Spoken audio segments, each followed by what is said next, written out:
guys, my name is Marty, aka CrypticExistence, and today I'm going to bring you a story.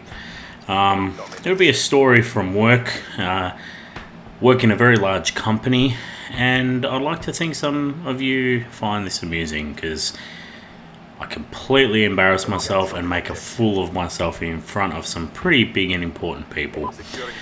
But just quickly about the gameplay, we've got an assault rifle gameplay. I tend to play with them the most. We've got the diamond AN94 with that amazing diamond camo that just took way too long to earn.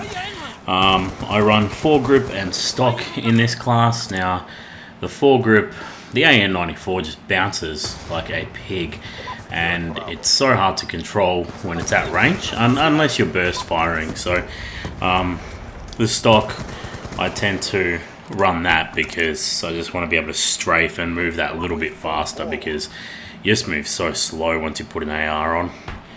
I've got the secondary as a cap 40, which in this gameplay is completely useless. I do not pull it out once. Well, perk 1 is flak jacket and hardline. Flak jacket, you cannot play domination without running it, and hardline just to earn those streaks that little bit sooner. I'm running scavenger and dexterity. Now, I run scavenger because I need to replenish those C4s because it's the most overpowered explosive in the game. And dexterity, I don't know, I just don't know what else to run. I suppose in times like this where you're just standing still, really tac mask would be nice, but that's all good.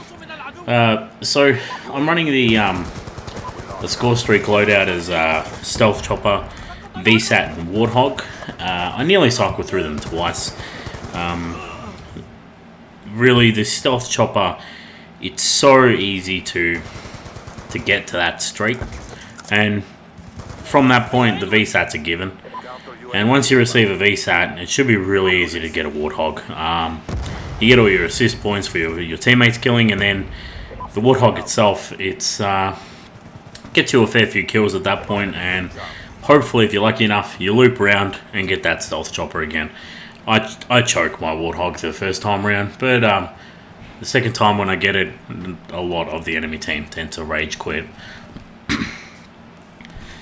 Enough about the gameplay. I did say I was going to share a bit of a story, so I thought about doing something a little bit different, and I know a lot of you out there aren't working full-time. I work full-time in a very big blue chip company. For all those that don't know, blue chip company basically is just a very wealthy company in general. You got all your banks and things, and I'm working in a position where right now all I want to do is get noticed. It's a little bit like a lot of us on YouTube. You want to get noticed. You start understanding people around you and what they're doing well, and then you have to shine and stand up above the crowd. I might not be able to do that in my gameplays. I might not be able to do that in my commentaries. The one place I can do it is at work. So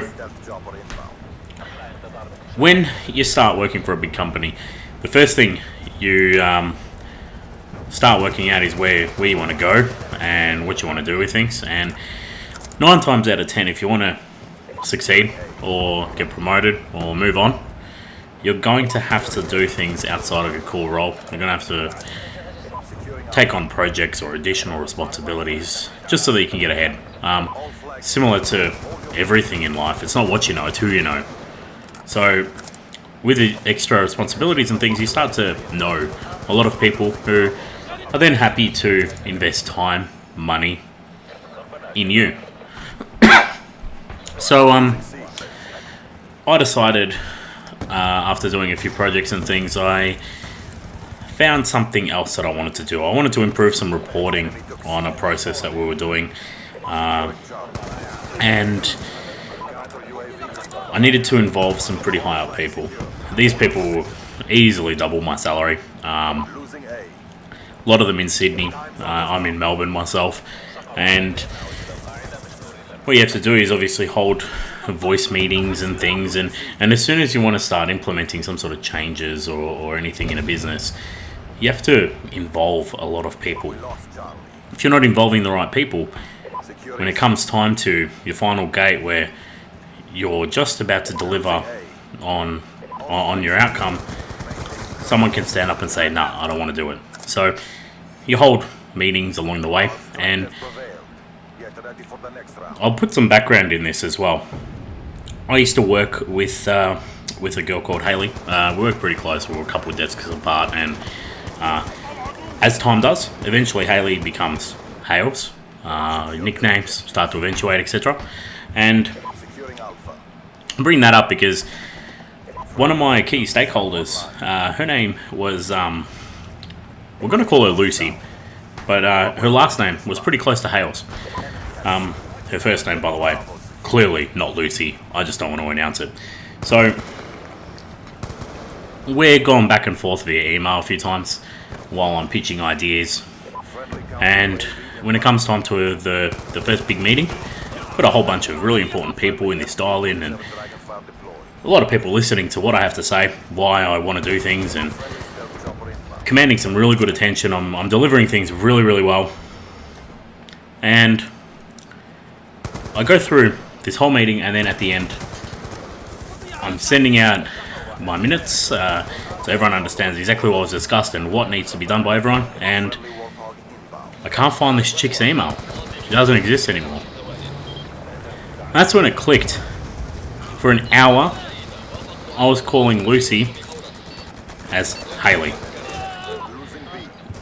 1 hour, I was calling one of the key people as the wrong name. No one called it out. Everyone would have noticed. And I feel like a douchebag. This happened a few days ago, and I was nothing short of embarrassed, but there's nothing you can do. You roll with the punches, keep going, and I had a funny phone call with her later when I explained everything that was going on, and turns out she didn't even notice. So her first name was actually pretty close to her last, so I suppose I can slip, but yeah. Anyway, guys, hope you enjoyed the little random work story. If you did, make sure you hit like.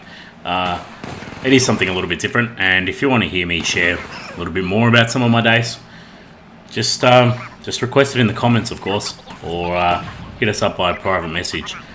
That brings the end of the gameplay up as well. I go 35-5. It's still pretty strong, and look, if you like this one, by all means, I really want you to check out the lag video. I compare theatre to live record and what the network really sees when we play. Thanks, guys. Have a good one.